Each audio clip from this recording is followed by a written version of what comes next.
Question 2.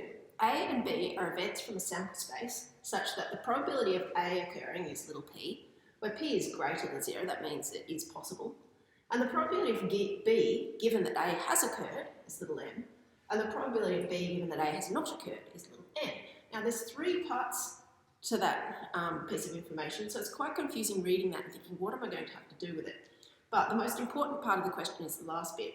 A and B are independent events. When? And now it's good to have a look in a multiple choice question. Just have a quick scan of what type of answers we're after here so that you get a feel for what sort of thing is going to be your answer.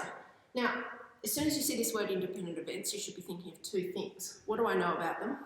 Well, I know that the probability of A and B occurring, if they are independent, and we're told that they are, or they would be if this is true, we know this.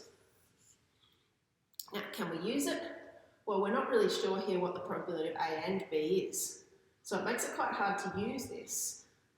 We know what the probability of A is, and we haven't been clearly told what the probability of just B is. So this is looking a bit sketchy. What else do we know about independent events? Well, if A and B are independent, then the probability of A is not affected by B, and the probability of B is not affected by the outcome of A, which means the probability of B given A should actually just be the probability of B. Now, think about what this means. This means that B has a certain probability of occurring whether or not A has happened. So looking up here, I can see we've got the probability of B given that A didn't happen, and the probability of B given that A did happen.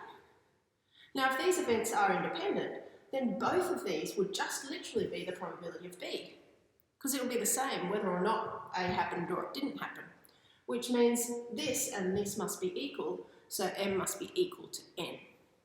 And that's our answer.